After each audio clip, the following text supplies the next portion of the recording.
शहरात विविध ठिकाणी 12 कावळे, 2 घारी व 1 बगळा मृत्युमुखी पडल्याची घटना गेल्या 2 दिवसात घडली होती। दरम्यान याचा तपासणी अहवाल भोपाळच्या लॅबमधून प्राप्त झाला असून बर्ड फ्लूमुळेच या पक्ष्यांचा मृत्यू झाला असल्याचे स्पष्ट झाले आहे। दरम्यान शनिवार 15 मार्च रोजी ही 10 कावळे आणि 12 शनिवार दिनांक 15 मार्च रोजी ही 10 ते 12 कावळ्यांचा यामुळेच मृत्यू झाल्याने जिल्हा प्रशासन अलर्ट झाले असून जिल्हाधिकारी कुमार आशीर्वाद यांनी संबंधित अधिकाऱ्यांना घरगुती पक्षी तपासणीचे आदेश दिले आहेत। त्यामुळे आज दिवसभरात 14 टीमनी शहरातील विविध भागातून 100 घरगुती कोंबड्यांचे, कबुतरांचे नमुने तपासणीसाठी आणले। हे सॅम्पलही पुणे आणि भोपाळ येथील लॅबला सोमवारी पाठवण्यात येणार असल्याचे पशु चिकित्सालयाचे सहाय्यक आयुक्त यांनी सांगितले। सोलापूर मनपा, जिल्हा आरोग्य प्रशासन आणि सर्वच पातळीवर बर्ड फ्लूचा नायनाट करण्यासाठी अधिकारी सज्ज झाले आहेत। या पक्ष्याच्या आजाराची लोकांना लागण होऊ शकणार नाही, मात्र नागरिकांनी दक्षता घेण्याची गरज आहे। त्यामुळे शहरातील विविध 3 ठिकाणी 21 दिवस प्रतिबंधित करण्यात आले आहेत। येथील किल्ला, खंडकबाग, श्री सिद्धेश्वर तलाव परिसर आणि धर्मवीर संभाजी महाराज तलाव या तिन्ही ठिकाणी जिल्हा पशुसंवर्धन विभागाचे उपायुक्त डॉक्टर विशाल येवले, सहाय्यक आयुक्त डॉक्टर भास्कर पराडे आणि महापालिकेचे पशुशल्य चिकित्सक डॉक्टर सतीश चौगुले यांनी शुक्रवारी दुपारी 12:30च्या सुमारास प्रत्यक्ष पाहणी केली। संबंधित विभागाच्या कर्मचाऱ्यांना आवश्यक त्या सूचना दिल्या। हीट स्ट्रोकमुळे किंवा विषबाधेमुळे मृत्यू झाला असेल असा प्राथमिक अहवाल जिल्हा आयुक्तांना पाठवला होता। त्यानंतर 9 मार्चला मृत 5 पक्ष्यांचे नमुने पुण्यात तपासणी करण्यासाठी पाठवण्यात आले। नुकताच भोपाळ येथील हाय सिक्युरिटी निमल डिसीज प्रयोगशाळेतून त्याचा अहवाल प्राप्त झाला। जवळपास 34 नमुने तपासणीसाठी पाठवले। सर्व नमुने H5N1 या व्हायरसने पॉझिटिव्ह आढळले आहेत। त्यामुळे शुक्रवारी जिल्हा पशुवैद्यकीय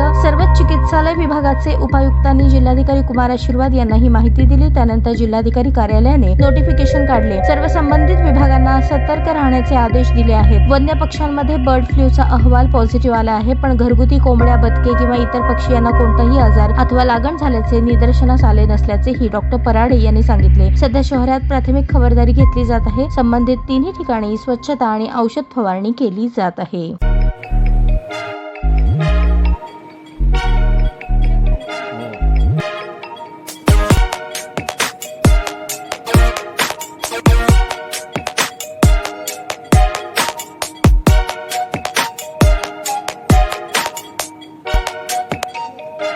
सोलापूर शहरातील सुप्रसिद्ध हॉस्पिटल म्हणजे सेंट्रल मल्टी स्पेशालिटी हॉस्पिटल मागील अनेक वर्षापासून सेवा बजावत आहे। 24 तास इमर्जन्सी सर्व्हिस, मॉडर्न टेक्नॉलॉजी, अनुभवी डॉक्टर्स तसेच अत्याधुनिक तंत्रज्ञान सुविधांनी सुसज्ज स्त्रीरोग, प्रसूती विभाग, ऑर्थोपेडिक विभाग, मेडिकल विभाग आणि इतर एकमेव नाव म्हणजे सेंट्रल मल्टी स्पेशालिटी हॉस्पिटल। पत्ता गणेशपेठ शॉपिंग सेंटर, मंगळवार बाजार, सोलापूर।